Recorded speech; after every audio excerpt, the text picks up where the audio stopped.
Vamos lá, pessoal, como prometido, né? Eu vou fazer a análise da minha apresentação, né? Não foi a melhor apresentação do mundo, mas foi uma boa apresentação, né?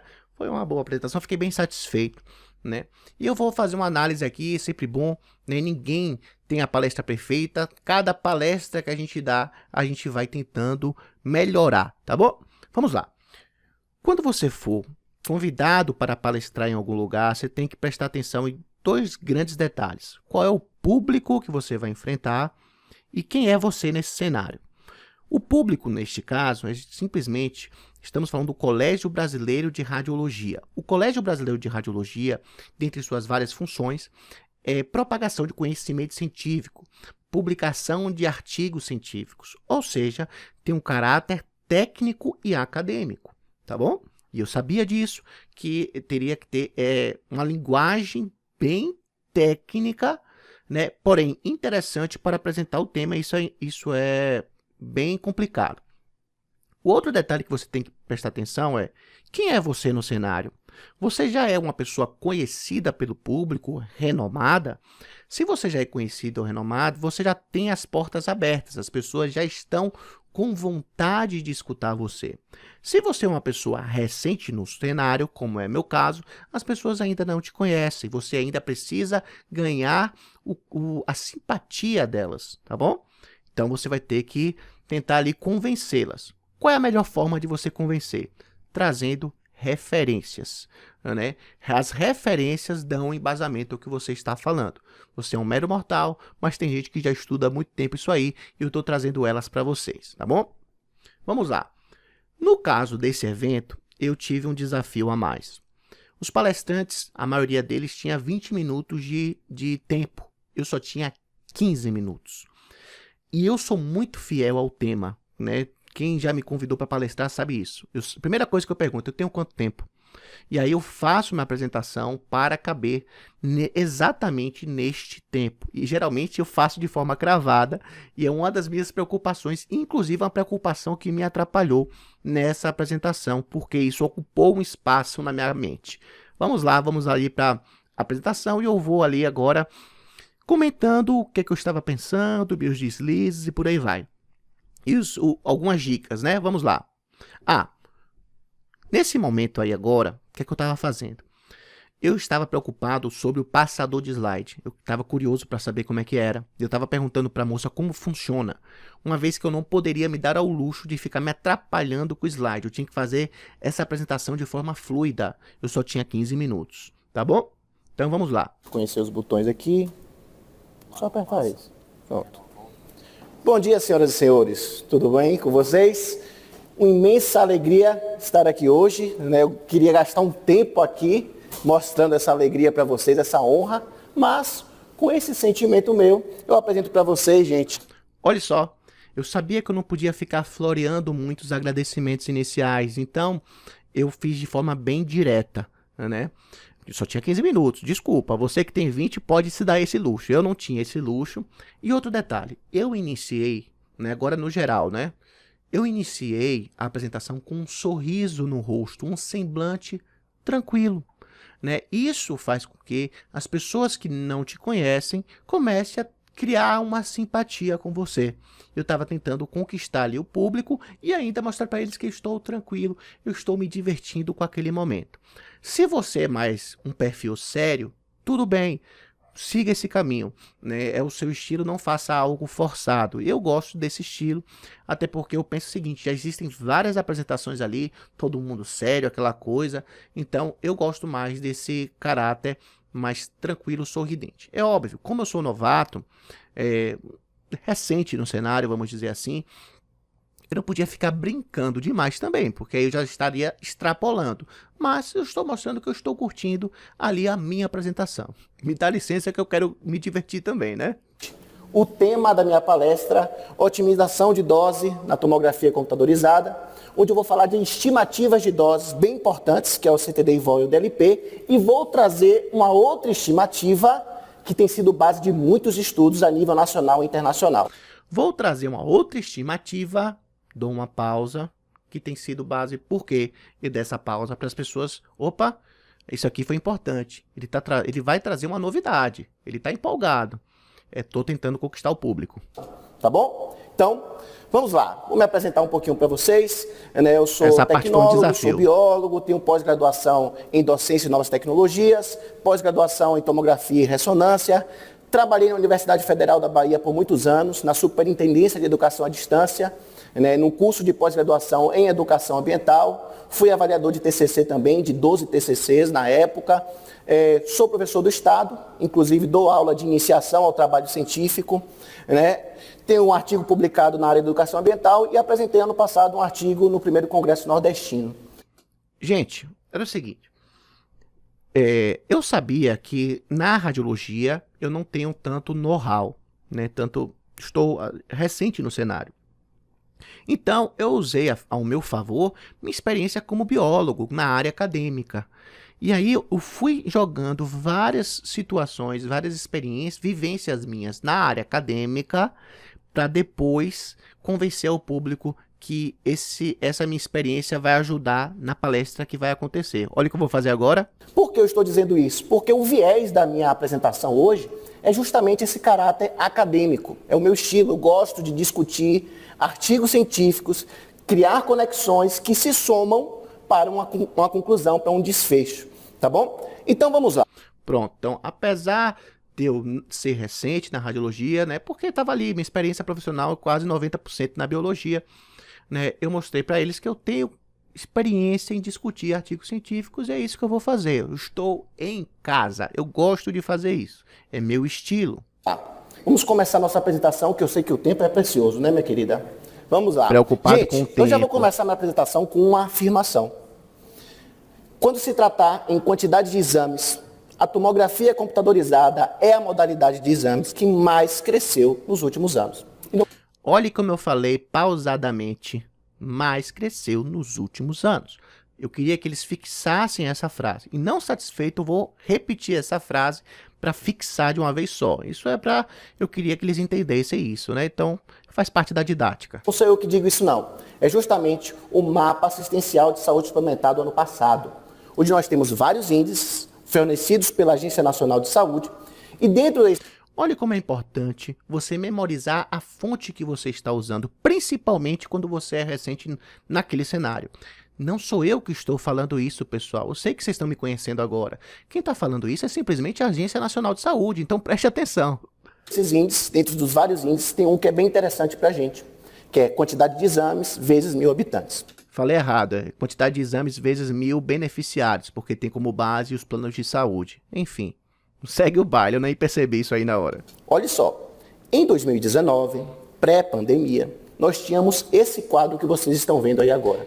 Em 2019, olha uma entonação de que vou contar uma história do passado. Radiografia em primeiro lugar, é claro, e ali ressonância magnética, e abaixo da ressonância magnética, olha quem está, tomografia. Com o índice ali, não dá para enxergar, 165. Ah, pessoal, o que é que aconteceu? O painel está atrás de mim, concorda? Na minha frente tem uma televisãozinha, onde estava mostrando qual slide estava, então não dava para enxergar o índice. Mais ou menos isso. Desculpa que daqui não dá para enxergar. Tá bom. Passou-se a pandemia, vimos a importância da tomografia computadorizada mais do que nunca. Em 2023... Vimos a importância, olha a dicção mais trabalhada na importância. Por quê? Nessa fase é o seguinte, eu estou na justificativa do tema. Vou até parar para explicar isso aqui. Vamos dizer que eu fiz algumas etapas. Fiz uma justificativa do tema, eu precisava provar para aquele público porque o tema era importante. Aí depois eu vou trazer um problema relacionado a esse tema, para despertar uma curiosidade. Através disso eu trago todo um referencial teórico que eles precisam ter para entender o problema que envolve, né? O problema que eu acabei de apresentar. A partir disso, eu vou trazer discussão de artigos científicos e, por último, é muito interessante você fazer as considerações finais, dando algumas opiniões suas. Por quê? Eu estudei esse assunto, então eu tenho propriedade para dar uma certa opinião, né? Então, isso mostra para aquelas pessoas que você tem um conhecimento crítico daquele tema, tá bom? Quando nós pensávamos que iríamos frear essa quantidade, não, a tomografia continuou crescendo. Cresceu tanto que ultrapassou a ressonância magnética, que também cresceu. E, em primeiro lugar, a radiografia, perceba que diminuiu. A tomografia computadorizada é a modalidade de exame que mais cresceu nos últimos anos. Repetir a frase do começo, né? Para fixar. Vou trazer um fato concreto então. O que é que eu pensei na apresentação? Mostrar índices é algo muito abstrato. Então era interessante eu pesquisar algo concreto. E aí eu pesquisei e achei essa situação que se encaixou perfeitamente no que eu queria. Em 2021, um importante hospital foi inaugurado lá no estado de Pernambuco e eles tinham uma média mensal de 230 exames de tomografia. Ano passado, eles estão agora com uma média mensal de 1.500 exames de tomografia. Ano passado, eles fizeram cerca de 15 mil exames e neste ano, eles já sabem que esse número será superado. Mas é isso. Temos que prestar atenção no seguinte. Vou trazer um problema agora relacionado ao tema, olha só. Uma vez que nós sabemos que tem muito exame de tomografia acontecendo, nós sabemos também que a dose de radiação que essa modalidade envolve é muito alta. Então, o tema otimização de dose na tomografia é extremamente relevante. Pronto, acabei de provar que o meu tema é importante. Vamos prestar atenção no resto da palestra. A intenção é essa, entendeu, pessoal? A lógica... Tá bom? Só para a gente lembrar um pouquinho, essa tabela tem como base o Colégio Americano de Radiologia. Colégio Americano de Radiologia. É óbvio que para eu falar isso de forma rápida, eu tive que treinar, ensaiar. Eu não podia me dar o luxo de ficar gaguejando na apresentação.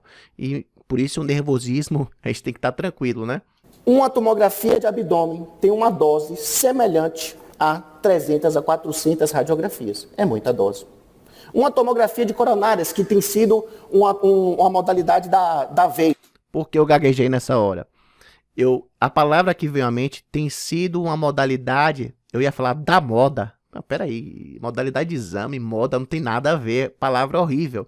Então eu fiquei gaguejando, procurando alguma palavra que se encaixasse.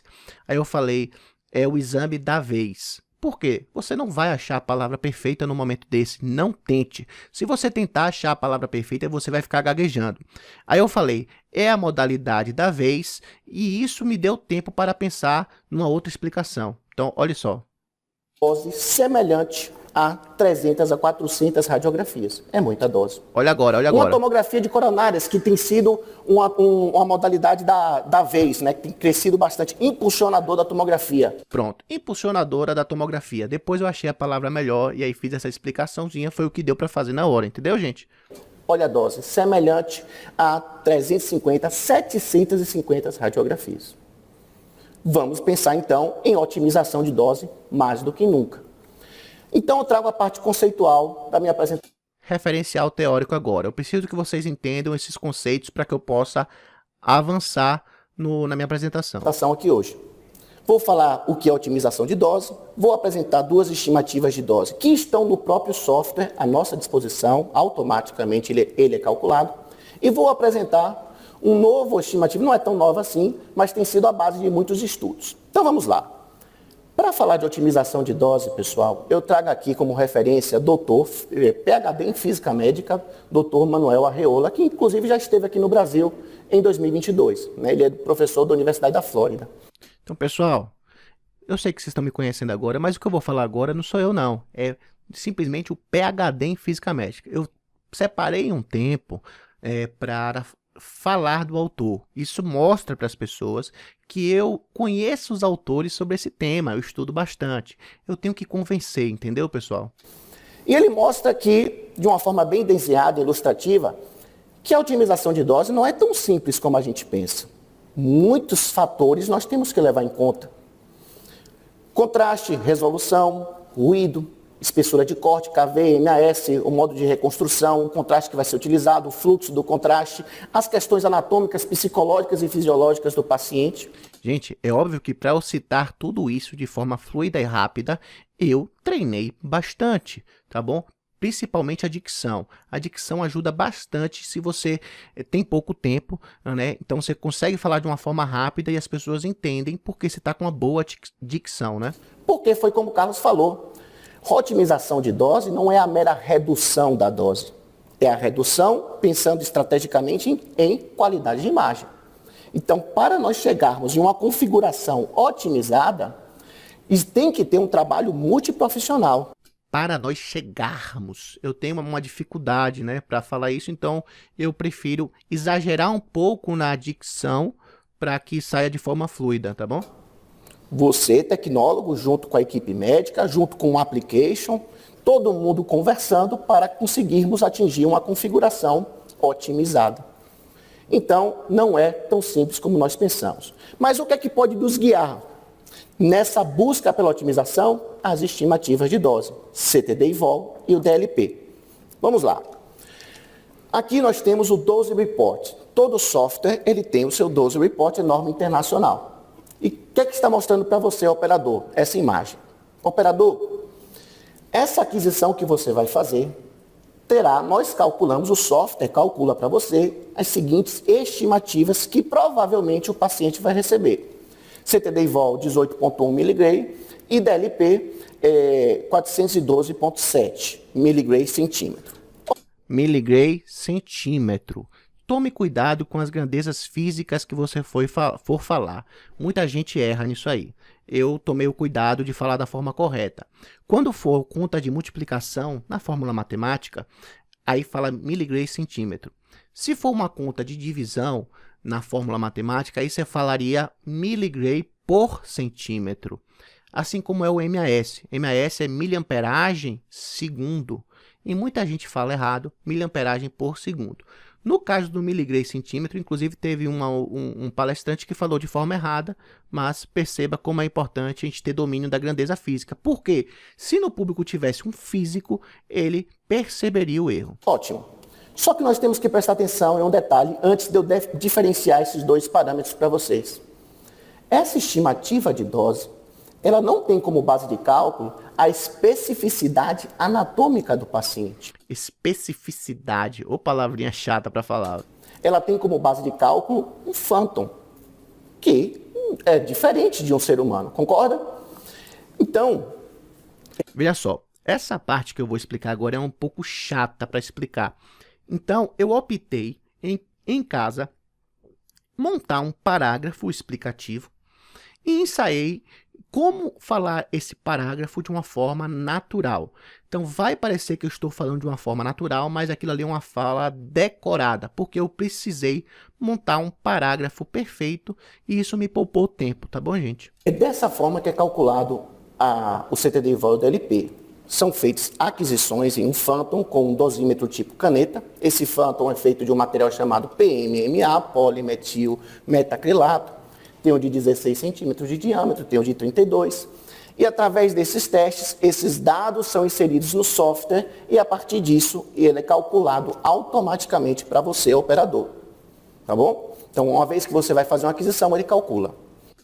Então, falei, PMA, polimetil metacrilato, 16 centímetros, 32 centímetros, eu falei rápido e expliquei, entendeu? Então, eu fiz essa estratégia nesse slide aí em específico. O resto eu falo de forma natural mesmo.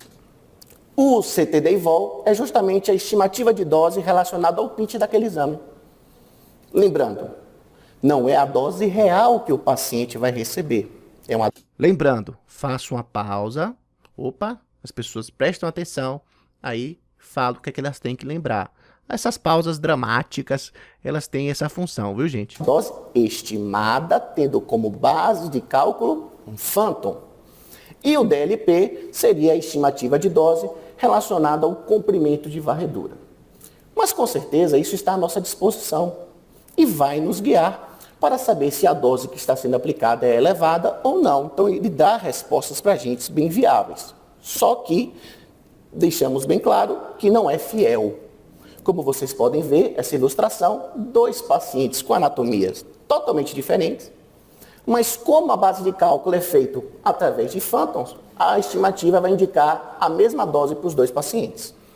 Pessoal, percebam que eu estou passando de slide sem precisar conferir na tela qual slide está projetado. Eu memorizei o que é uma apresentação. Eu sabia qual slide vinha a seguir. Eu não precisava conferir o que é que eu tinha que falar. Isso tudo foi treino, foi ensaio, várias e várias vezes. Por isso que eu faço minhas apresentações com antecedência, tá bom? O que não é real. Graças a Deus, a ciência avança. Graças a Deus. Agora eu vou dar uma solução. Nossa, CTD-IVOL e DLP, eles não dão a dose real.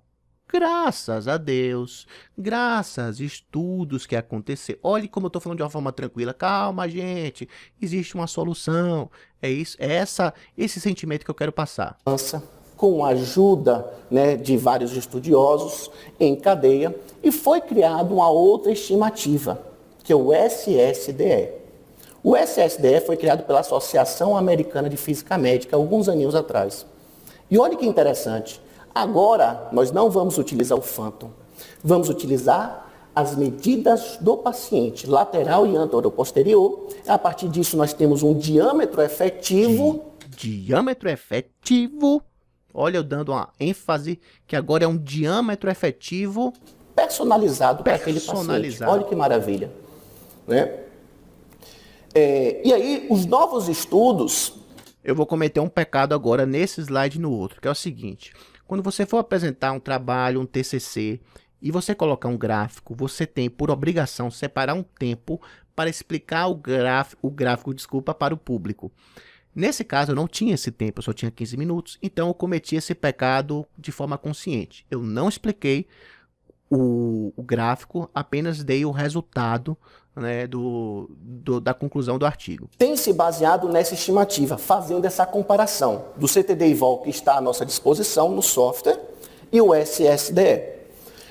Essa pesquisa foi publicada na Revista Brasileira de Física Médica e mostrou para a gente justamente o que nós já esperávamos. O SSDE ele é muito mais fidedigno. Ele é muito mais fidedigno, né? Pausa dramática. Porém, ele deixou uma observação. É necessário que essa estimativa seja colocada no software, porque não está. Nós precisamos calcular. Esse outro artigo é maravilhoso, pessoal. Ele é fantástico, ele é do Instituto Federal de Santa Catarina, né, orientado por Daiane Cristine, que para mim é referência nacional. Olha, eu falando o nome de uma das autoras. Eu conheço o tema, eu conheço os autores que falam sobre esse tema, pessoal. Por isso que eu faço questão de memorizar nome de autores. Primeiro que eu estou me blindando, né, e dando o embasamento que eu vou falar. Em otimização de dose, ele analisou 856 exames de tomografia para fazer esse trabalho. Olha a complexidade desse tipo de pesquisa. E mais uma vez, comparando CTD-IVOL com o DLP... falei errado. Comparando CTD-IVOL com SSDE. Vou explicar porque eu falei errado. Nesse momento, uma parte do meu cérebro estava preocupado com o tempo. Eu não tinha um cronômetro à minha disposição ali. Eu só tinha 15 minutos. Eu estava com a impressão que eu estava falando rápido demais. E aí isso me preocupou. Por isso que eu errei na hora. E aí eu cometi ainda um pequeno pecado de transparecer essa minha preocupação. Olha só.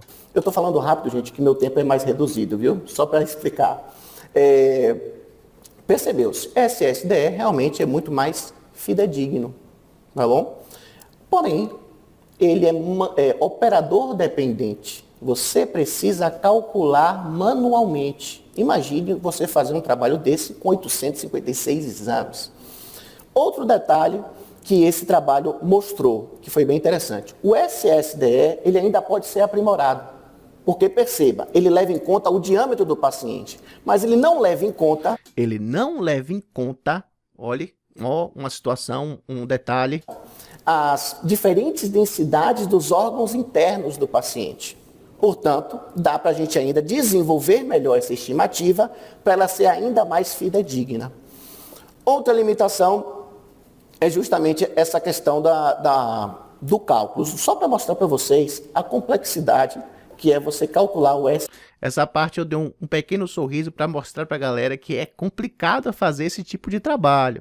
É um trabalho complexo, né? SSDE. Você faz a medição, faz um corte axial, né? Faz a medição anteroposterior, a medição lateral.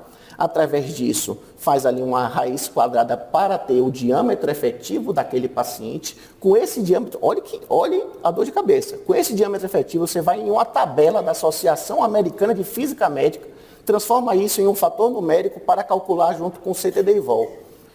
Gente, eu tentei mostrar aqui agora que eu realmente estudei a fundo como se calcula o SSDE. né? E eu tentei explicar resumidamente para eles e consegui passar o sentimento que eu queria.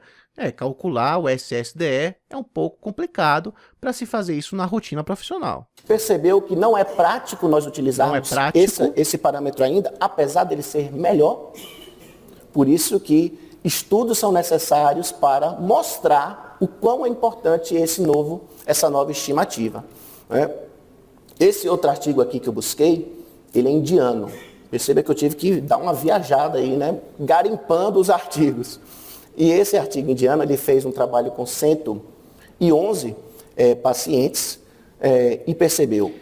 Nessa parte aqui, eu estava tentando mostrar para as pessoas que tem muito que ser discutido quando se tratar de SSDE. Então, é um tema de pesquisa bacana, né? É necessário mais pesquisas, é isso que eu estava tentando mostrar para o público. Realmente, o SSDE, ele é mais fidedigno, porém, ele sentiu falta de um espectro maior de pacientes, indicando para os leitores que é necessário mais pesquisas, principalmente com espectro maior de pacientes, abaixo de 30 quilos, acima de 100 quilos, para que a gente possa ver como o SSDE se comporta dentro desse espectro, né? Aí eu trago só minhas considerações finais aqui, falei bastante rápido, não foi, gente? Desculpa. Não faça isso. Não demonstre para as pessoas que você... Meu Deus, as pessoas falam tanto isso para mim, que eu fico me desculpando, né? Me sentindo culpado. Não, pessoal, não se desculpa não, né? Finge a demência, vamos dizer assim. Finge que você não percebeu. E eu tenho essa necessidade que eu fico... É um defeito meu, eu fico preocupado com o tempo, eu quero ser cravado. Eu fico me desafiando a fazer 15 minutos cravado sem olhar um relógio. Pelo amor de Deus, não tem como, né? E aí, isso ocupou um espaço na minha cabeça que me atrapalhou bastante. Inclusive, eu falei rápido demais. Otimização de... Pronto, o que é que aconteceu essa pausa? Eu pensando justamente isso que eu falei pra vocês. Poxa, pra que eu pedi desculpa, rapaz? Que droga. Ah, vamos lá. Aí eu bati assim na mesa, fazendo com que... Passa adiante, bora nessa. Dose. Ele realmente é um tema extremamente importante, como eu mostrei para vocês. A quantidade de exames tem crescido bastante. Para isso, nós, operadores, temos que nos apropriarmos dessas estimativas, em vez de ficar ali apenas executando o exame. O CTD-IV e o DLP ainda são as estimativas mais usuais, mais funcionais, porque eles são calculados automaticamente. O SSDE, apesar de ser extremamente elogiado pelos cientistas, na prática, é uma observação. Pronto, olha, é uma observação minha, é isso que eu vou falar agora. Isso é a minha contribuição com relação a essa discussão. Na prática, o SSDE, ela possui muitas limitações, não é viável. Então, minha agora, é inviável você, para cada paciente, ficar calculando o SSDE específico para cada paciente. Não dá. Por isso é necessário que seja introduzido nos softwares futuramente. Outra observação minha, agora como professor, eu percebi uma escassez enorme. Isso é uma bandeira minha. Eu acho que o tecnólogo tem que se interessar mais pela leitura acadêmica, desenvolver escrita acadêmica, né, publicar artigo. Isso vai fortalecer o cenário do tecnólogo. Isso é uma opinião minha, né, é uma das formas de uma classe crescer no mundo científico, né? É fazer publicação. Enorme de estudos envolvendo otimização de dose na tomografia. No exterior nós temos alguns trabalhos, porém, a nível nacional, eu senti falta desse interesse. Até porque é um tipo de estudo complexo, multiprofissional. Não dá para você, sozinho, sem uma equipe, fazer um trabalho como esse. Então fica aqui essa minha busca por iniciação científica, esse estímulo para desenvolver a leitura acadêmica, escrita acadêmica, iniciação científica, as bolsas de estudo, tudo isso é uma bandeira que eu sempre vou carregar como professor, né, gente? E só para finalizar aqui estão minhas redes sociais, para quem quiser assistir, e eu não tenho nenhum tipo de conflito de interesse nessa apresentação. Muito obrigado, pessoal. Eu fiz quanto tempo? Primeira coisa que eu fiz perguntar para a moça foi quanto tempo eu fiz. Meu Deus, como isso estava me preocupando. Mas vamos lá, pessoal. Assim eu termino minha apresentação, né? Perceba como o nervosismo pode atrapalhar a gente, ocupa a gente. Quando a gente está fazendo uma palestra, a gente pensa em várias coisas ao mesmo tempo. É um conflito interno na nossa cabeça, né? Mas o ensaio, o treino sempre ajuda. se você quiser improvisar, boa sorte por sua conta e risco. Se você quiser ensaiar, ensaie, mas não se apegue a memorizar palavras. Ensaie várias vezes de forma natural. Se você memoriza um texto e tenta reproduzir na hora, você vai querer sempre estar lembrando daquelas palavras perfeitas que você ensaiou e você vai gaguejar, porque você vai esquecer aquela palavra perfeita e aí a sugestão que eu te dou, desista dela e procure outra palavra com o mesmo sentido no seu vocabulário. Ah, mas essa palavra que eu lembrei na hora não era perfeita. Problema, fale a palavra que você lembrou e siga o baile, tá bom? Então é isso, ó, tem uma palestra que para mim foi a melhor do evento, que foi a palestra de Marley Dourado. Foi gravada, eu gravei, botei um microfone nele e vou trazer aqui os meus comentários, né, sobre a apresentação dele. Ele já é uma pessoa que é de referência, então ele se sente mais à vontade para brincar com o público, porque o público já o conhece, já ouviu falar de Marley Dourado. E foi muito legal a apresentação dele, e foi um tema transversal, que foi atendimento humanizado, não foi um tema técnico, vamos dizer assim, e ele soube brincar bem com esse tema, e foi muito bacana, né? Mas a gente vai fazer a análise de todas as estratégias que ele utilizou para conquistar o público. Tá bom, pessoal? Então, foi isso aí. Valeu!